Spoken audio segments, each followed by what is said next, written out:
Good evening and welcome to the Spanish Options evening for GCSE. My name is Sarah Salthouse and I'm a MFL teacher at New Mills School. My email address is there, so if you do have any further questions at the end of this presentation, please do feel free to email me at any time.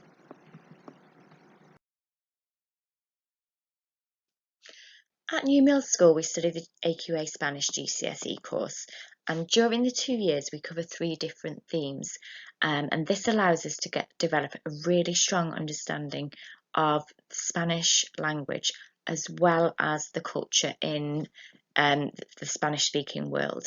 So the 3 themes that we cover are identity and culture, which is where we will look at relationships with friends and family members.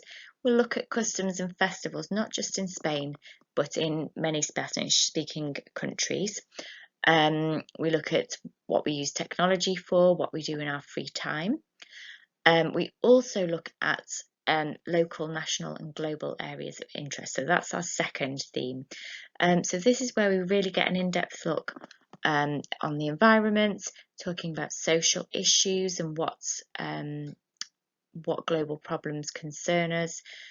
We look at different regions. Again, the focus is not just on Spain, but also Latin America and any other Spanish-speaking countries.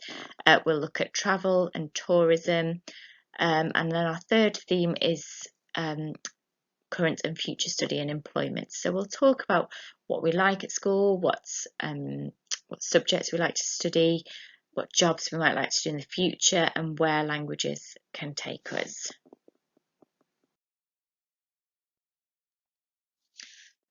So the Spanish GCSE is assessed by 4 exams which are all taken at the end of year 11. They are equally weighted between speaking, listening, reading and writing. So each of those is worth 25%. So the speaking is probably the one that most students feel apprehensive about at the start of the course. Yet it's actually one of the exams that New Mills students tend to do the best on, because we do so much speaking practice right from the start of year 7, and then we really focus over the GCSE course on becoming much more fluent and spontaneous, and being able to really develop those speaking skills in depth. It's one of the exams that you can prepare for the most, so you'll have a good idea on what is coming up in your speaking exam. So most students do end up feeling that that's the exam that they feel most confident about, and as I said, certainly the exam that historically New Mills students have got their best grades on. The listening and reading exams are very similar to assessments that you've already done over Key Stage 3. So a listening passage or a reading text and then answering questions about them. And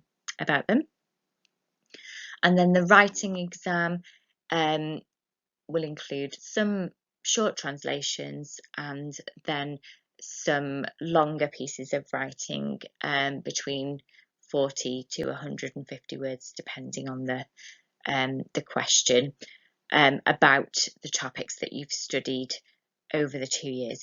And again, because you've prepared so much for the speaking exam, you've already got a lot of things prepared that you can say, which you can adapt depending on what questions come up on the exam. So although those kind of exams can feel you might feel a bit apprehensive about those, you will be so well prepared for them that you will be able to do your best on those. Now the exams are either assessed at foundation or higher tier, so we will make that decision together towards the end of the year 11 course and decide which tier would best suit you and which one you would be likely to get the best grade on.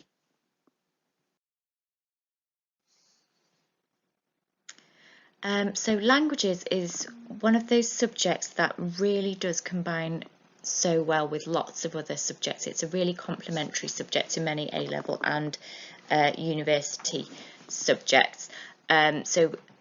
Previous students have studied a language as well as maths, history, business studies, so it's quite a common route to take, particularly at A-level and at university.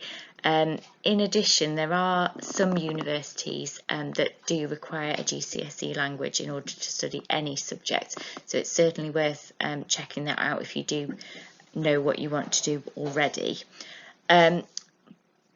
As well as that, you do develop so many different skills within your language lessons that it really is a very sort of sought after subject by employers, because you are able to kind of see things from a range of different perspectives.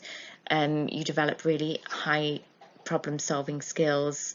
You've obviously developed persistence and resilience, and having that resourcefulness and creativity. So these are really kind of sought after skills by employers. Again, it can take you in so many different directions. Obviously education, translation and interpreting tend to be the main ones that people think of, but knowing a language can be so useful in many different businesses and trade. It could be that you go into government and diplomacy work. Obviously travel and tourism, it's really useful. Journalism, charity work, again, there are so many jobs where knowing a different language would be a real asset.